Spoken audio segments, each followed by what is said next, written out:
everyone, welcome to Goodtaste, and look who we're cooking with today, Lidia Bastianich. Such a treat and great to see you again. And we're doing one of your favorites, pasta, right? We are. We're going to talk all about pasta. You know, pasta is such a favorite out there. People love it. It's easy to cook, but how do you shop for it? What's the best shape to use? And ultimately, how do you dress it? The way you buy dry pasta, there are absolutely certain things you look for. Well, there is fresh pasta and there is dry pasta. Dry pasta should be made from 100% durum wheat. That's hard wheat. And it should look nice and yellow. So dry pasta, all it has is water and durum wheat. Nothing else is in there. Dry pasta should be nice and golden like that. It shouldn't have a sheen, and it should have a rough finish. Feel it with your hands.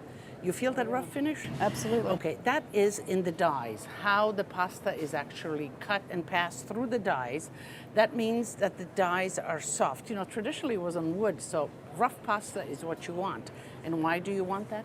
You want that because the sauce adheres to that. And it also gives you a good mouth feel. So there's the whole gamut of long pastas with spaghetti, capellini, linguine. And these pastas absorb sauce in a different way. Okay. So sauces like linguine clam sauce or tomato sauce or meat sauce, butter sauce are great with this long shaped pasta. Then we have the whole gamut of short tubular pasta with nooks and crannies, and it has also the ridges. You see the ridges again? That's another mouthfeel, and that's where the sauce adheres to. And a different type of sauce. Absolutely. Chunky sauce, you can see how in these nooks and crannies, the peas or whatever you're putting in there, chopped vegetables, ground meat, will adhere to that. And therefore, when you're eating it, you take it in your mouth. But also, there's such a great play with different shapes of pasta. You know, it could be boring always the same shape of pasta. So make sure that when you shop, the pasta is nice and golden. It is not shiny.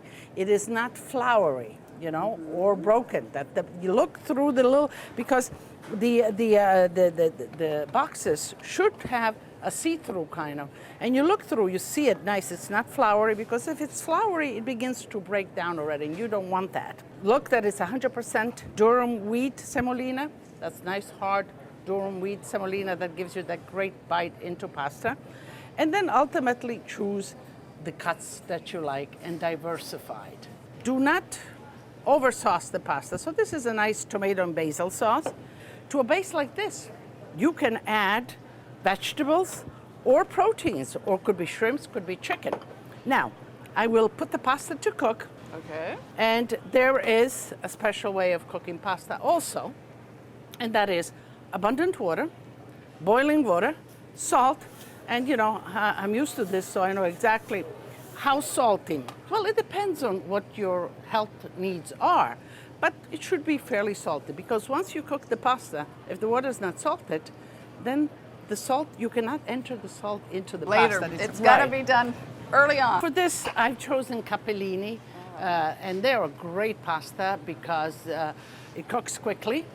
And whenever you're cooking a long pasta, do not break it. Us Italians like our pasta long. Okay. Now, do not break it. Put it in and let it sort of, all right? So use a tall pot. Don't skimp and break it in half. And let it sort of flow in. The All right. pasta will flow in, kind of will settle in. Let's add some vegetables, you know. Okay. Peas. And these are frozen, fresh. If you have fresh, you know, you can blanch them or cook them a little before. I have artichokes here, broccoli, but anything that your family Well, I like that because that's going to cut down on the carbs, but you still get that, you know, wonderful pasta satisfaction. We'll add the shrimp, nice and clean shrimps, whole, or you can chop it up. But you can see how you can also add here, if you have chicken breast, you know, shred chicken breast, and you let this cook. Just cook away. Doesn't need shrimps, doesn't need to cook all that much.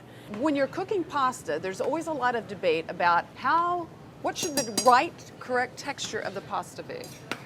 You know, al dente. Now, capellini especially, they cook very quickly, so they're rather al dente here. I'm going to finish cooking them in the sauce itself. So make your pasta always a little al dente and finish cooking it in the sauce. And you don't drain it? Well, you could drain it, just don't rinse it. Just don't rinse it. You want that little stickiness to the pasta because that's where the sauce will adhere. So just give me some oil. Let's add a little bit of oil here. You tell me when. Go ahead. Okay.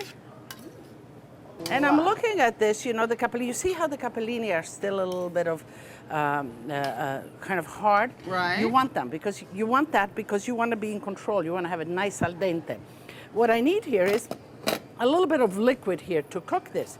So the pasta water is an ideal liquid. You know, people say, oh, should I put stock? Should I put some more sauce? Well, you don't want too much sauce because in Italian, the pasta is condita, condire, condiment.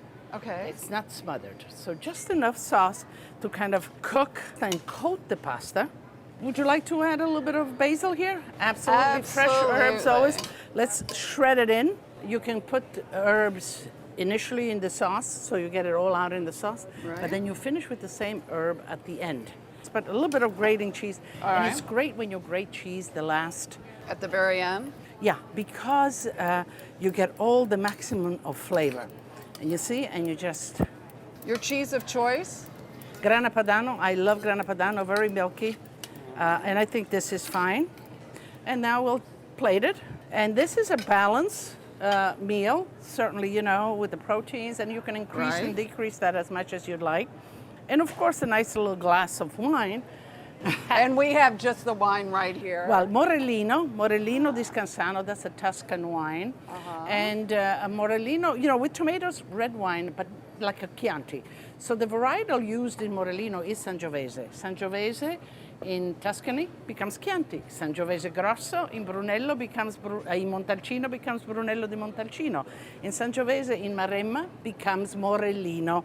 So this looks beautiful. We want to taste, but you know, I like to taste. Yeah, I don't want to destroy that. That looks too good. Okay. So let me know what you think.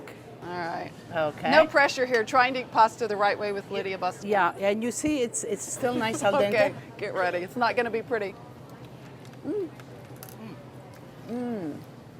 Good, huh?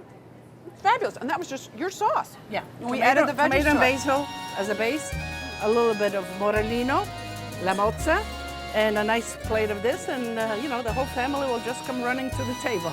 Perfect, Lidia. Salute. Salute. Thank you.